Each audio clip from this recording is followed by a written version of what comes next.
오늘은 교회력으로 삼위일체 주일입니다. 삼위일체 주일입니다. 삼위일체란 뭐냐 하면 하나님께서 성부 하나님, 성자 하나님, 성령 하나님으로 세 위격으로 존재하시지만은 본질은 한 분이시다는 이론이 삼위일체 이론이에요. AD 10세기경에 전후에서 정립된 이론입니다.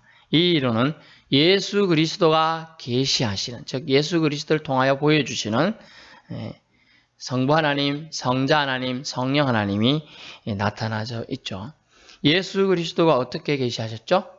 예수님이 세례 받으시는 장면이 마태복음 3장에 나오는데 그때 하늘로부터 소리가 났어요. 아버지의 하나님께서 주신 소리가 났죠. 너희는 저의 말을 들으라 이런 소리가 났어요. 그리고 내 기뻐하는 자라 하는 소리가 났습니다. 그리고 성령의 비둘기처럼 예수님 세례 받으시는 그 머리 위에 내리는 장면이 나타나게 되죠. 그 장면에서 성부 하나님, 성자 하나님이 예수님입니다. 그리고 성령 하나님이 비둘기처럼 임하는 장면을 통하여 삼위일체 하나님이 동시에 나타나셨어요. 또 한 장면은 마태복음 17장 5절 이후에 나타난 장면인데요. 변화산 장면이에요. 예수님께서 기도하시러 산에 갔다가 변화산에서 그 형체가 모양이 흰 정도가 화이트. 우리가 빨래 한 사람이 빨래를 하얗게 했는데 그거보다 감당할 수 없는 엄청난 빛의 광채의 희기로 하얘지게 예수님이 변모하신 상태, 변화산 상태에서 거기에서 성부 하나님, 성자 하나님, 성령 하나님이 동일하게 임하신 장면이 있습니다. 또한 마태복음 28장 19절 이후에 뭐가 나옵니까? 예수님이 승천하신 장면이 나오는데 그때 아버지와 아들과 성령 이름으로 세례를 베풀고라는 장면을 통하여 성삼위일체 하나님이 나타나게 됩니다. 또 고린도후서 13장 13절 우리 통합교회 측에서 대부분의 사람 축도할 때 그 본문을 사용하는데 바울의 축복 기도문이에요. 사실은 세 분 하나님이 나타나죠. 하나님의 은혜, 예수 그리스도 그리고 성령 하나님 다 나타나죠. 성령의 위로와 성자 하나님의 은혜, 하나님의 사랑 뭐 이런 부분들이 나타나고 있는 것이죠. 또 그러면 삼위일체 하나님은 언제부터 계셨습니까? 태초부터 계셨어요. 태초에. 창세기 1장 26절에 우리의 형상을 따라라는 해서 하나님을 사용하는 엘로힘이라는 단어를 복수 형태로 사용하고 있습니다. 우리가 중학교 가면 I, my, me, mine 이런 거 외우잖아요.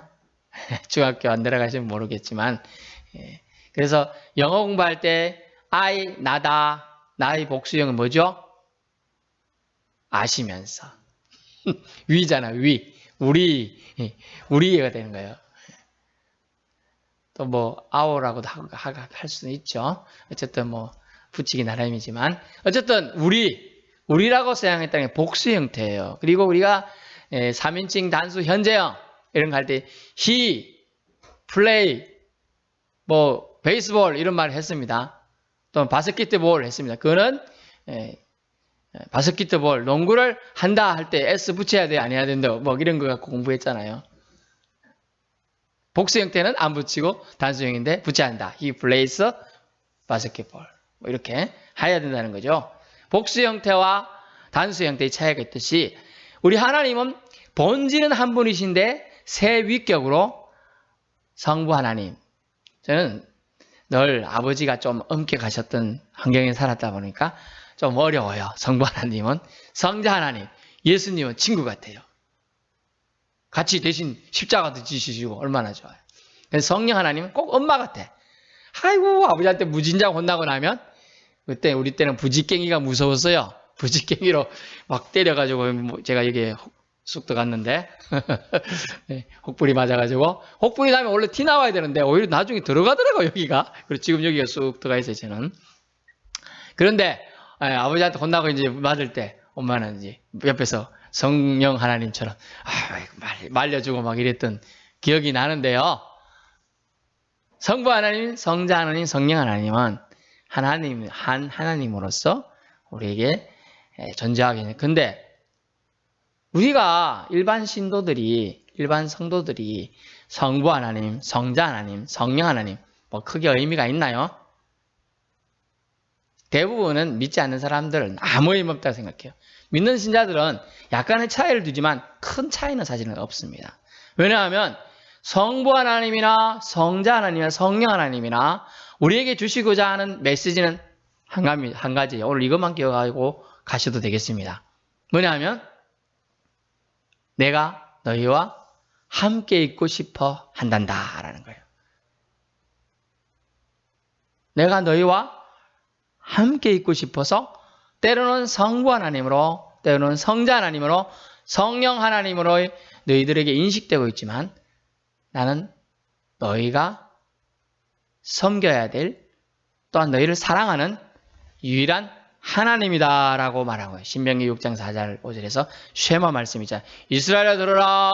주 너희 하나님을 너희가 사랑하라. 마음과 뜻과 힘과 정성을 다하여 사랑하라 라고 말씀하시는 거예요. 성경 전체 맥락에서 흐르고 있는 진실과 사실은 하나님께서 우리와 함께 하시고자 하신다. 이것만 기억해도 된다는 겁니다. God with me예요. 하나님께서 우리와 함께 하시고자 한다.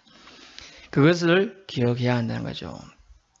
그러므로 새 위격을 가진 하나님께서는 우리에게 한 분 하나님으로 동일 본체로서 우리에게 늘 함께 해주시고자 원하고 계시는 겁니다. 오늘 본문은 이사야 선지자를 통하여 낙심이 된 시기에 희망을 주고자 낙심한 성도들에게 희망의 메시지를 선포하고자 하는 아주 아름다운 예언의 메시지가 되겠습니다. 거기서 하나님 어떤 분인가를 짧지만 우리에게 주는 메시지가 있는 것입니다. 사람마다 하나님을 느끼는 차이가 있죠.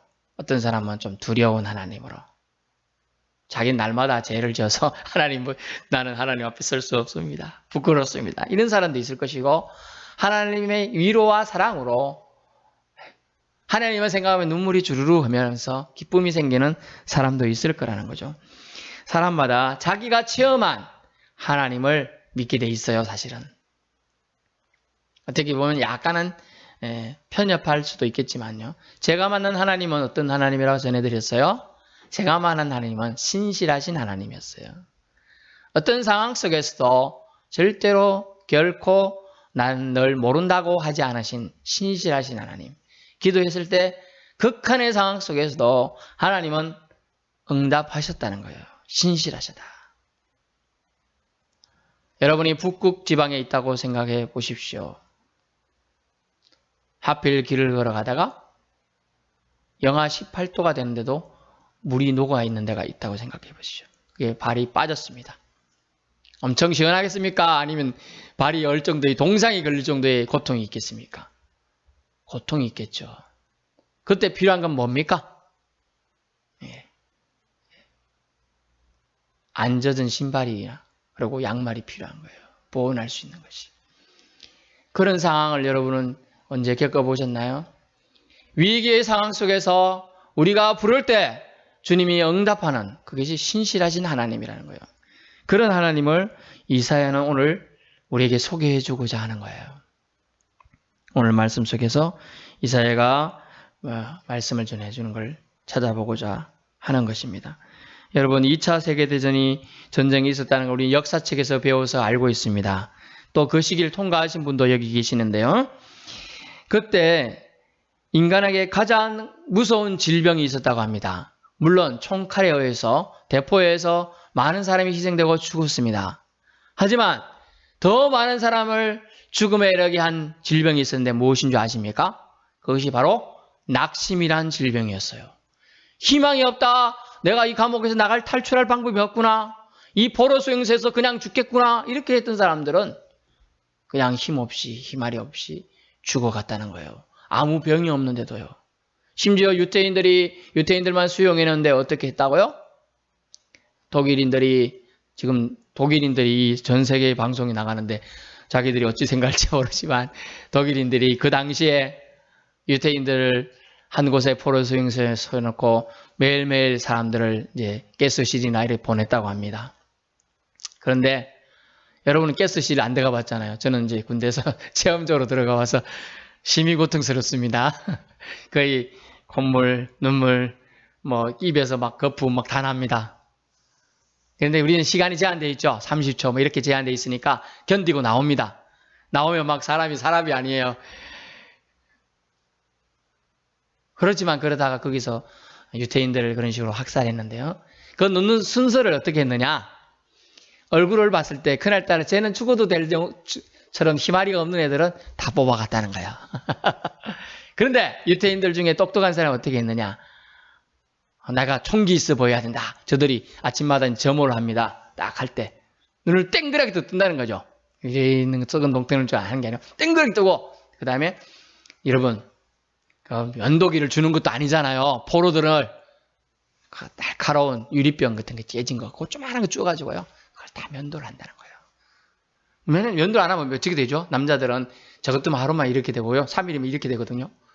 그렇게 되는 거예요. 그걸 다 피면 좀 비더라도 다 면도만. 그럼 왜 어떻게 보이죠? 말끔해 보이죠? 보기에. 그런 사람은 안 놔두는 거. 쟤는 살아있어야 살 만한 의지가 있다. 이렇게 생각해서 살려두는 거예요. 그렇지 않은 사람들은 쭉 뽑아가지고 그냥 가스실로 학살한 거예요. 여러분, 살려는 의지, 그것이 중요해요. 근데 이 이사야가 선포할 때는 낙심이라는 질병이 이사야 시대에 덮쳤어요. 바벨론의 신흥 강국은 덮쳐와서 하고, 심지어 바벨론에서 보내온 전령들이 뭐라고 했느냐. 너희들 빨리 항복해라. 안 그러면 너희들 다 죽이겠다. 어린아이부터 부녀들까지 다 죽이고, 심지어 말 안 듣는 사람 다 끌고 가서 포로로 삼겠다. 막 이런 음포를 하고 있는 시대예요. 실제로. 멸망하지는 않았습니다. 하지만 그런 시기였어요. 애굽도 그러지요. 아시리아도 그러지요. 바벨론도 그러지요. 아주 힘든 시기였어요. 그리고요, 왕은요, 자기 부만 축적하기 바빴던 시대예요. 물론 이제 그 이후에 히스기야는 좀 덜했지만요. 그런 낙심이란 시대에 하나님께서는 이사야를 통하여 예언을 하게 하십니다. 어떤 예언을 하겠습니까? 너희가 곧 멸망할 것이다. 아니, 좋은 예언 같으면 사람들이 듣기 기분이 좋아요. 그런데 멸망할 것이야. 우리나라 말할 것 같으면 우리나라 멸망해가지고 일제치하에 들어갈 거야. 이런 예언을 한 거예요. 사람들이 심기가 불편해 부글부글해. 그 예언하는 사람들 돌 던지고 싶어요, 막. 그런데 그 예언의 끝이 중요해요. 뭐라고 했느냐. 우리 하나님께서 멸망하겠지만 너희들 다시 회복시키시고 다시 나라를 일으킬수록 돌아오게 할 거다라는 것까지 같이 예언합니다. 이것이 희망인 거죠. 여러분, 우리가 죽어버리면 끝이에요. 그러나 우리 자녀를 낳고 또 자녀들이 연결되고 후손이 있다는 것이 뭡니까? 희망인 거죠. 그래서 우리가 교육을 하는 겁니다. 그래서 교육을 뭐라고 하죠? 교육은 백년지 대계다라는 말을 해요. 100년을 내다보고 설계하는 거예요. 우리는 60년, 100년 살다가 가지만 거의 우리 자손들이 연결되고 있다는 거죠. 믿음의 씨앗들이 연결되고 있다는 걸 말하고 있어요. 그래서 희망을 이사야는 오늘 선포하고 있는 것입니다. 근데 희망의 근원에 하나님께서 긍휼을 베푸셔서 구원을 베풀어 주실 거라고 말해요. 근데 이것은 먼 미래 세상이 사탄 권세 아래에서 예수님의 은혜로 인류가 구원받는 데까지 확장되는 사건입니다. 여러분, 사랑하는 조국 이스라엘이 강대국 속에서 멸망해가는 것을 목도한 이사야의 심정은 좋았을까요? 하지만 하나님의 말씀이기 때문에 선포했습니다. 그리고 그가 또한 희망의 메시지를 오늘 전해주고 있는 겁니다. 오늘 사실 우리나라 형국과 비슷하다고 저는 느껴져요. 이 이사야의 말씀을 대면할 때 가슴이 뭉클하기도 하고 좀 어떻게 속으로는 또 씁쓸하기도 합니다. 강대국 속에서 제가 생각하는 강대국, 이 설교를 전 세계 시민들이 듣는다면 어떻게 생각할지 모르겠지만 미국도 미국 나름의, 소련도, 중국도, 일본도, 심지어 북한도 우리나라를 가만 내두질 않죠. 틈만 나면 자기들의 이익을 위해서 우리나라를 희생시키려고 하고 있는 강대국 속에서 우리는 지금 살고 있다는 거죠. 매일매일 위협과 불안감 속에서 살고 있어요. 우리나라의 현실과 전혀 다르지 않다는 걸 느끼게 됩니다. 이런 상황 속에서 이사야는 하나님을 소개하고 있는데요. 그 하나님을 만나봅시다. 첫 번째, 이사야가 소개해주는 하나님은 영원하신 창조주이시다라는 거예요. 영원하시다. 여러분, 영원이 뭡니까? 영어로는 eternal 또는 everlasting 뭐 이런 단어를 쓰고 있습니다. 영원하시다. 또 창조주이시다. 베레시트 바라 엘로힘, 태초에 하나님이 천지를 창조하시니라. 이 창조는요, 아무것도 없는 데서 만들어지는 걸 이 베레시트 바라 엘로힘이라는 단어에서 썼어요. 바라라는 단어거든요. 여러분, 어떤 물질이 있는 찰흙에서 토기를 만들고 그릇을 만들 수가 있습니다. 있는 물질에서 만들어진 거죠.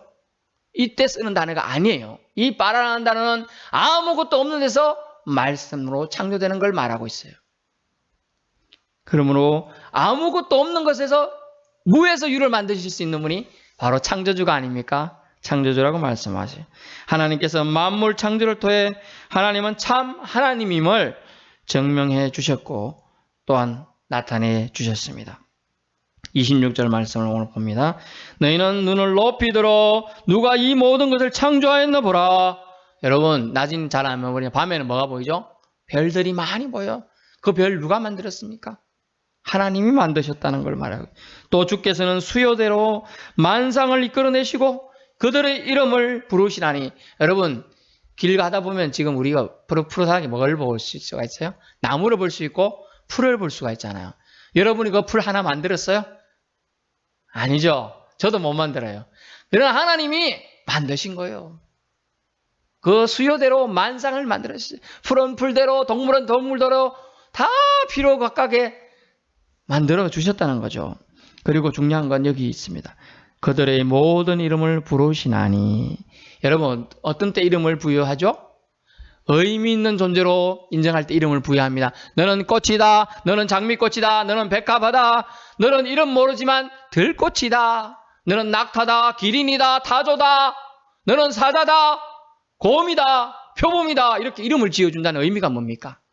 의미 있는 존재로 너희를 내 곁에 두겠다는 거예요. 주님은 우리를 택하시고 이 모든 만상의 이름을 붙여주시고 그들에게 의미를 부여하시듯이 우리에게도 이름을 붙여주시고 의미를 부여해 주시겠다는 약속이 들어가 있는 겁니다.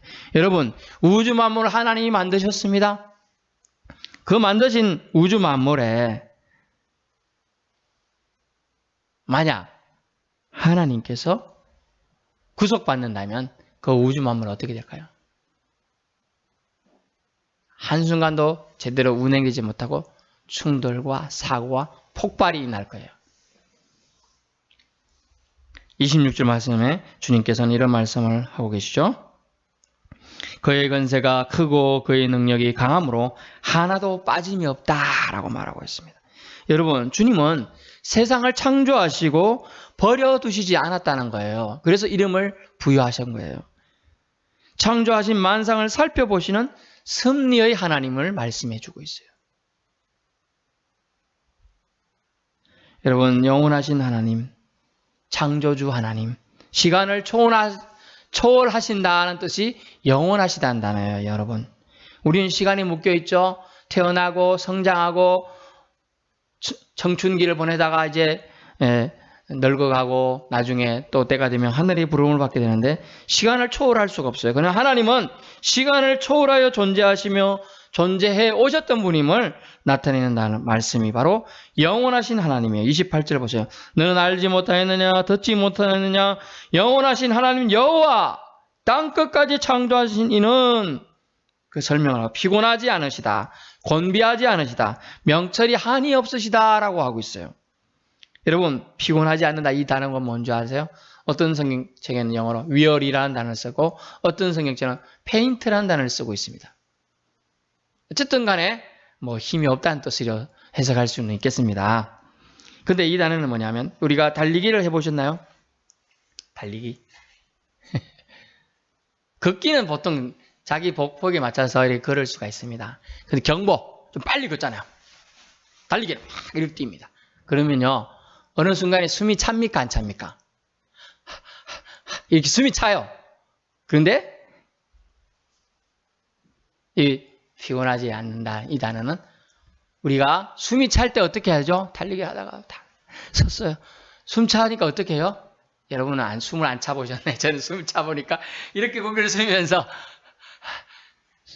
숨을 쉬기 위해서 멈추는 걸 말해요. 여러분. 그런데 하나님이 만약 시간에 묶여있고 공간에 묶여있고 숨이 차다고 멈추면 어떻게 되죠? 우주 만물이 지금 운행을 하고 움직여야 되는데 하나님의 섭리로 살펴보고 계시는데 안 살펴봐. 피곤해서 그냥 주무셔. 만약에 예를 들면. 그러면 어떻게 된다고요? 사고가 발생하는 거예요. 온 우주 대폭발이 일어나는 거예요. 그래서 하나님은 피곤하지 않으시고 곤비하지 않으시며 명철이 한이 없어지게 되는 겁니다. 그러면서 29절 말씀에 주님은 우리에게 영원하신 창조주에서 이제 29절 말씀에 새 힘을 주실 수 있는 분으로 나타났어요. 새 힘을 주실 수 있는 분이다. 이 새 힘은 어떤 힘입니까? 새 힘은 인간에게서 나오는 힘이 아니고요. 하나님께서 주시는 새로운 에너지를 말해요. 새로운 에너지. 그래서 한때 유행했던 우리가 밥 대신에 한참 먹었던 게 있었는데 뭔지 아세요? 에너지바.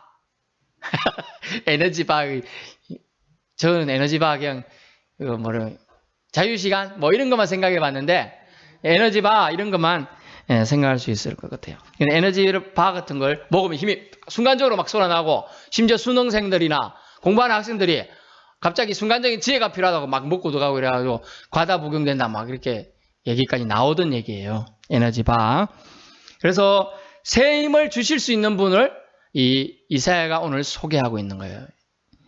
새 힘은 어떤 힘이라고요? 인간에게서 나오지 않는 힘입니다. 여호와를 앙망하는 자에게 그런데 주신다는 거예요. 이 앙망이라는 단어는 카와라는 히브리어에서 왔어요. 카와. 강건하다, 기대하다, 기다리다는 단어인데요. 이 앙망하는 자다. 이 앙망이라니까 발알망. 바라다라는 단어인데 좀 한자니까 잘 이해가 안 될지 모르는데 영어 성경에 보니까 웨이터, 간단하게 뺐어요. 웨이터. 기다리다라는 단어잖아요. 또 기대하다 이런 단어도 됩니다. 그래서 새 힘을 주실 수 있는 분을 우리가 기다리면 받을 수 있다는 얘기예요. 기대하면 받을 수 있다는 거예요. 새 힘 주시리라 믿고 기대하고 기다리면 하나님 주신다는 것이 하나님이 약속이에요. 여호와를 앙망하는 자, 즉 여호와를 기다리는 자에게 주신다라는 약속입니다. 여러분 어떤 아기새가 어미새가 갖다 주는 먹이를 먼저 먹나요? 입 제일 크게 벌리는 새가 먹는다는 거예요. 이 정도. 근데 옆에 더 크게 벌렸어요. 그럼 저는 못 먹어요. 옆에서 입을 크게 벌려야 되니까. 이게 뭡니까? 입을 크게 벌리는 그게 어미새가 측정하는 청량인데 뭐냐 하면 얘가 가장 간절하구나. 얘가 가장 먹고 싶어하는 애구나 라고 준다는 거예요. 그게 앙망이라는 단어예요. 카와라는 단어예요. 그리고 사슴이 며칠간 동물들은 갈증을 잘 안 넘기고 참을 수 있어요. 낙타 같은 경우는 10일까지 참을 수 있다고 하는데 어쨌든 사슴이 물을 못 먹어가지고 물을 찾기 위해서 온 대를 돌아다니고 초원도 다니고 막 찾아다니는데 물을 못 찾았어요. 근데 물을 찾겠다고 막 계속 찾아다닐 때 그 갈급함, 이것이 앙망이에요. 이 갈급해서 찾는 마음, 그게 앙망이라는 거죠. 여호와를 앙망하는 것은 영원하신 창조자 하나님을 바라보며 소망을 두고 살아가는 것을 말합니다. 영원하신 창조자 하나님을 바라보는 것. 먼저 바라보아야겠죠. 그 다음에 우리는 소망을 두고 살아가야 한다는 거예요. 앙망은 간절한 마음으로 사모하고 인내하면서 구원을 기다리는 것, 이것을 앙망이라 한다는 것이죠. 그런데 중요한 건 이 에너지는 하나님을 섬기는 자에게 끊임없이 공급해 주시는 하나님의 사랑이 여기에 담겨 있다는 거예요. 진정한 힘은 하나님부터 나오는 것입니다. 여러분이 사실 이래 말씀하면 여러분 어떻게 하실지 모르겠지만 제가 과학을 좀 옛날에 잘했습니다. 하지만 물리도 보면 질량 보존의 법칙, 에너지 불변의 법칙 뭐 이런 게 있어요. 에너지 보존의 법칙 있습니다만은 사실 우리가 먹을 것을 먹고 마실 걸 마셔서 먹고 그것을 에너지로 변하는 걸 우리가 의도해서 너는 이것을 탄수화물로, 너는 단백질로, 너는 무기질로 변화시켜라 해가지고 변화시키나요? 아니에요. 하나님이 그런 것들이 들어가면 내 몸의 기능들이 작동해가지고 그걸 변화시키는 거예요. 그렇게 하게끔 하나님이 다 하셨음을 말해주는 거예요. 그러므로 진정한 힘은 우리가 먹는 것과 마시는 것에 있는 것이 아니고 그것들을 통하여 우리에게 힘을 공급하시는 하나님의 사랑에 그것이 들어있다는 겁니다. 그러므로 날마다 우리에게 새 힘을 주실 수 있는 분, 그분에게 우리는 소망을 두어야 한다는 거죠. 이제 결론의 말씀을 드립니다. 여러분 낙심하셨던 적 있지요? 또 낙심하시고 계신가요? 여호와를 앙망하십시오. 여호와 그분을 기대하십시오. 기다리십시오. 그러면 새 힘을 주실 거라는 것이죠.